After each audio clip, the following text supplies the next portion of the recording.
Fams, jelang weekend kita mau ajak kulineran sambil jalan-jalan nih. Atau kalian mau jalan-jalan sambil kulineran? Juga bisa dong, sama aja soalnya. Nah, kalau jalan-jalan ke daerah istimewa Yogyakarta, udah pasti jangan lupa sama bakpianya. Makanan khas dari Jogja yang pasti bisa buat oleh-oleh karena banyak banget yang suka. Tapi eits, jangan buru-buru dulu Fams. Selagi di Jogja, sini mampir ke daerah Kampung Patok, Kecamatan Ngampilan. Di sini Fams terkenal sebagai sentranya bakpia loh. Bahkan, lokasi ini sering diburu banyak orang untuk membeli makanan yang terinspirasi dari kue bulan asli Cina. Nah, penasaran kan? Fams, di Surya 786, bakpia dibuat sama seperti bakpia Patok yang lain.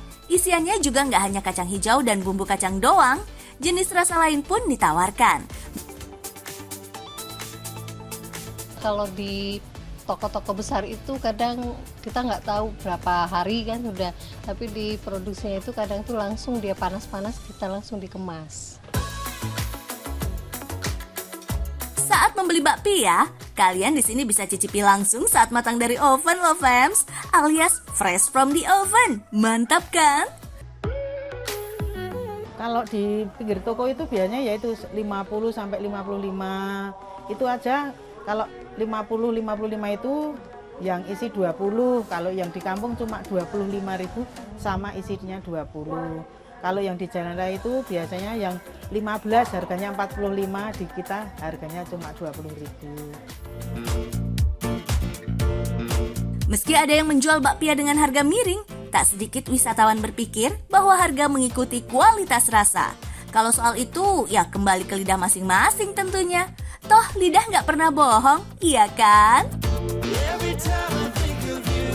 Di kampung ini sudah ada bakpia itu dari tahun 1989 dan ternyata sampai hari ini masih pada eksis. Nah itu kan kita menanjakan dari segi kualitas, segi rasa sudah masuk semua ke konsumen.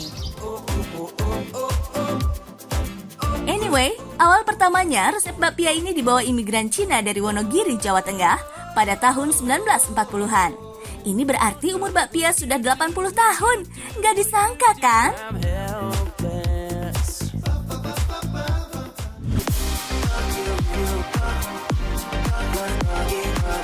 Dari Kampung Patok Jogja, lanjut ke kampung unik di Paris Van Java. Saatnya cuci mata Fams. Ayey!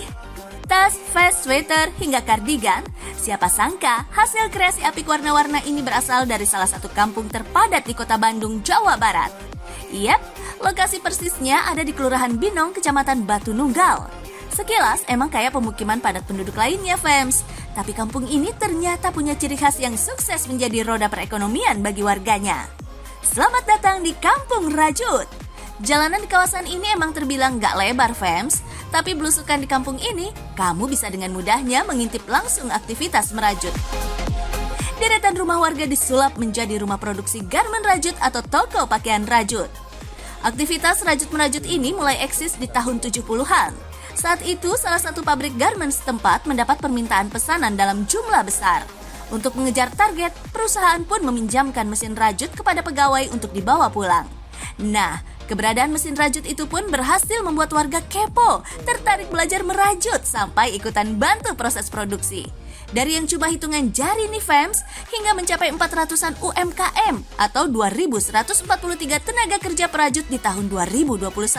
Widih, kan main ya Fams? Karena keunikan inilah, Kampung Rajut juga dilirik wisatawan yang pada penasaran sama hasil rajutannya Fams. Nggak cuma domestik alias dalam negeri, tapi juga internasional loh. Oh, this village is like, for me, for foreigners, like from the Philippines, it offers a variety of culture that I haven't seen before. It's more like refreshing for me to witness this kind of culture. It's like new to me. Everything is new to me. It's like experiencing what they're doing, experiencing their daily lives. We're staying in homestay like a local, so we're not a tourist actually. I'm experiencing as a local. I feel like I'm part of Indonesian culture already. This village has been a very pleasurable place to visit, and I've seen a lot of new things since I've been here, from the knitting to the welcoming people to the diverse food here. Oh iya, kalau untuk produksi memang sudah nggak dilakukan secara manual, fams, tapi menggunakan mesin rajut otomatis yang sudah diprogram. Mesin ini biasanya bisa menghasilkan 3 lusin pakaian dalam sehari. Jelas aja permintaan akan pakaian rajut ini terbilang masih cukup tinggi. Perharinya, Kampung Rajut bahkan pernah memproduksi hingga 150 lusin pakaian. Wadidaw! Permintaan biasanya datang dari sekolah atau pesantren untuk kebutuhan seragam. Sementara pasar internasional cenderung meminati pakaian berukuran besar, bini, shawl, bandana, dan outer. Hehehe, jangan salah, kreasi rajut memang jadi salah satu produk incaran masyarakat luar loh fams. Kerajinan buatan warga Binong Jati bahkan diekspor ke negara-negara seperti Malaysia, Thailand, Arab Saudi, hingga Amerika. Widih, bangga pisan uy. Terakhir nih, tips buat para pecinta pakaian rajut. No setrika-setrika club, alias nggak boleh disetrika atau dijemur di bawah sinar matahari langsung. Hindari juga mencuci menggunakan mesin cuci. Dijamin pakaian rajut kamu awet wet dan selalu seperti baru. Cakep!